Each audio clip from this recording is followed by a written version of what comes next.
ప్రజలకు ఇచ్చిన హామీలు నెరవేర్చలే. కానీ మేము ప్రజలకు ఇచ్చిన హామీలను ఒకటెనకొకటి ఇప్పుడు నెరవేర్చుకుంటూ వస్తున్నాం. ఈ 6 నెలల్లో పూర్తిగా నెరవేరుస్తాం. నీకు అవకాశం ఏం కేసీఆర్ గారు, ఓ కేటీఆర్, నీకు అవకాశం రాదు, అది గుర్తుపెట్టుకో. నువ్వు ఎన్ని మాట్లాడినా నీకు అవకాశం రాదు. ఖచ్చితంగా మీకు అవకాశం రాదు. మీరు భూముల మీద మాట్లాడినా, ప్రాజెక్టుల మీద మాట్లాడినా, మీరు ఎన్ని తెలంగాణ ప్రజలను మభ్యపెట్టాలని మాట్లాడినా మీరు గుర్తుపెట్టుకోండి, ఒక్క దొర కుటుంబమే మాట్లాడుతుంది. బీసీలు, ఎస్సీలు, ఎస్టీలు మాట్లాడంలే, ఒక్క దొర కుటుంబమే మాట్లాడుతుంది. ఆ దొర కుటుంబాన్ని తెలంగాణ ప్రజలు గమనిస్తున్నారు. ఇంకో విషయం నేను అడుగుతున్నా, మొదలు ఆ కవిత మీ చెల్లె విషయం తేల్చుకోవయా కేటీఆర్, మీ చెల్లె విషయం తేల్చుకో మొదలు. ఇంకోటి కూడా మీరు అంటున్నాం, మీ చెల్లె విషయం తేల్చుకోండి. మీరు కాంగ్రెస్ పార్టీ ఎట్లా 10 ఏళ్ళు అధికారంలో ఉంటుంది, దాన్ని మర్చిపోండి. ఇక మిమ్మల్ని నమ్మే పరిస్థితి లేదు.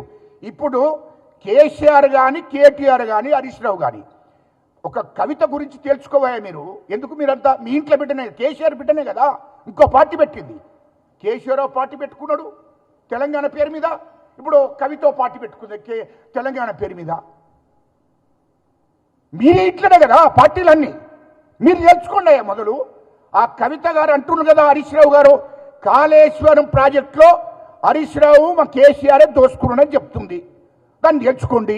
రాష్ట్ర ప్రజలను మోసం చేసింది, ఉద్యమకాలను మోసం చేసింది మా కేసీఆర్, హరీష్ రావు, కేటీఆర్ అని చెప్తుంది. అది తేల్చుకోండి. సంతోష్ రావు కూడా దోసుకున్నాడని చెప్తుంది కవితనే, మేం కాదు చెప్పేది, కవిత గారే చెప్తున్నారు మీ కుటుంబం గురించి. వాస్తవే, 8 లక్షల కోట్లు అప్పు చేసింది వాస్తవమే, తెలంగాణ రాష్ట్రాన్ని దోసుకున్నది వాస్తవని కవితనే ఒప్పుకుంటుంది కదా. మొదలు కవిత గురించి తెలుసుకోవయ్యా, మా పార్టీ గురించి కాదు. ఈ తెలంగాణ ప్రజల గురించి వదిలేయి. తెలంగాణ ప్రజల గురించి కాంగ్రెస్ పార్టీ, కాంగ్రెస్ ప్రభుత్వము, మా ముఖ్యమంత్రి గారు చూసుకుంటారు.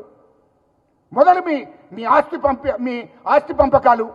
ఇప్పుడు కవిత గారు బయటకు వచ్చింది ఎందుకు? మీరు ఆస్తులు పంపకాల కాడ గొడవ జరిగింది. కేసీఆర్ 3 లక్షల కోట్ల ఆస్తి సంపాదించాడు, అది పంపకాలు సరిగా జరగలేదు. 30,000 ఎకరాలు హైదరాబాద్ చుట్టూ 30,000 ఎకరాలు బినామీ పేర్ల మీద సంపాదించారు, అది పంపకాలు సరిగా జరగలేదు. తర్వాత ఇంకో పోటీ ఏంటి, హరీష్ రావు గారు 1000 కోట్లు సంపాదించి సింగపూర్లో ఇతర దేశాల్లో పెట్టుబడులు పెట్టాడు. ఇక్కడ 1000 ఎకరాలు ఇక్కడ కూడా బినామీ పేర్ల మీద ఉన్నాయి. హరీష్ రావు అంతా మాకు ఆస్తి లేదు అనేది ఒక కోపము. కేసీఆర్ మా తండ్రి పేరు చెప్పుకొని 1000 ఎకరాల భూములను బినామీ పేర్ల మీద పెట్టిండు హరీష్ రావు. సింగపూర్లో పెట్టుబడులు పెట్టిండు, ఇతర దేశాల్లో పెట్టుబడులు పెట్టిండు హరీష్ రావు మా నాన్న పేరు చెప్పుకొని. అదొక పంచాయతీ. ఇప్పటికి అంటుంది కదా, ఆ వాస్తవాలు ఒప్పుకుంటుంది కవితక్క గారు. ఇప్పుడు మీ కుటుంబ పంచాయతీ రోడ్డు మీదకి వచ్చింది. రోడ్డు మీదకి వచ్చి ఏం చేసిండ్రు, పార్టీలుగా విడిపోయినారు, పార్టీలు పెట్టుకుంటున్నారు. మీకు మీరు నేర్చుకోండి. మొదలు ఆస్తుల పంపకాల గురించి మాట్లాడుకోని మొదలు. అదేది మీ ఆస్తులను ఎక్కడి, ఈ పంచాయతీ ఎక్కడిది? తెలంగాణ ప్రజలు దోసుకున్న ఆస్తే కదా. ఎప్పటికి కూడా చెప్తున్నాం, లాస్ట్గా ఒక్కటి మాత్రం మీడియా ద్వారా మీకు చెప్తున్నాం, మీరు సంపాదించిన ఆస్తులన్నీ తెలంగాణ ప్రజలకు పంచేదాకా, తెలంగాణ ప్రభుత్వానికి మీరు దోపిడీ చేసిన ఆస్తులన్నీ మళ్ళీ తిరిగి తెలంగాణ ప్రజలకు చెందే విధంగా చేస్తే తప్ప ప్రజలు మిమ్మల్ని క్షమించరు. అది గుర్తుపెట్టుకోండి. ప్రజల రక్తాన్ని పీల్చుకొని తినరు మీరు, కేసీఆర్, కేటీఆర్, హరీష్ రావు. ప్రజల రక్తాన్ని తాగినరు మీరు. తెలంగాణ రాష్ట్ర ప్రభుత్వ ఖజానాను ఖాళీ చేసిండ్రు మీరు. కాబట్టి ప్రజలు నమ్మరు. ఇప్పుడు ఆమె అంటుంది రాళ్లతోను కొట్టుమని అన్నారు.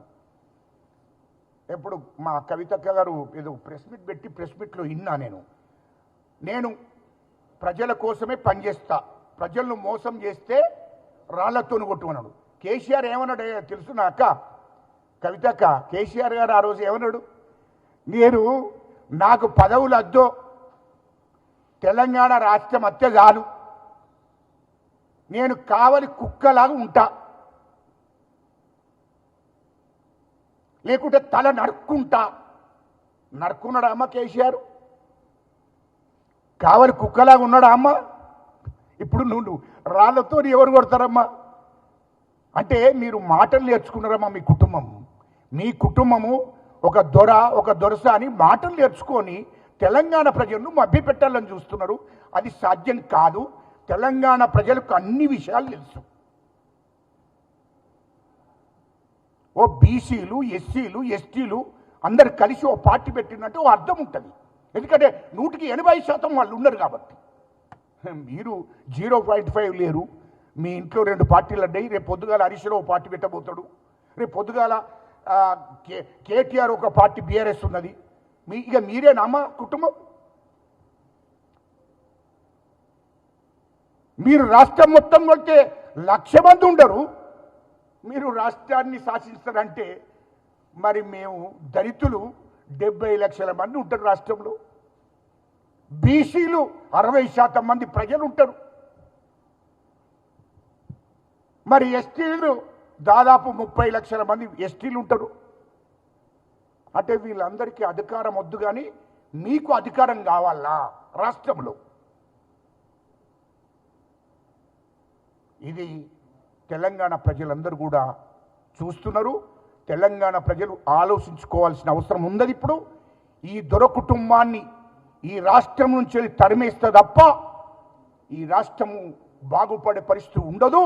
ఎందుకంటే బాగుపడుతుంది. కాంగ్రెస్ ప్రభుత్వం ఉన్నది కాబట్టే ఆ దొర గడిలను బద్దలు కొట్టి అధికారంలోకి కాంగ్రెస్ పార్టీ వచ్చింది. మా ముఖ్యమంత్రి రేవంత్ రెడ్డి గారు తీసుకొచ్చింది కాబట్టి ప్రజలు స్వేచ్ఛగా ఉన్నారు, 100% స్వేచ్ఛగా ఉన్నారు. కాబట్టి మళ్ళీ దొరరాజ్యం వస్తే ఈ రాష్ట్రంలో ఉన్న ప్రజలందరూ మరి మళ్ళీ అనిశ్వేతకు గురవుతారు.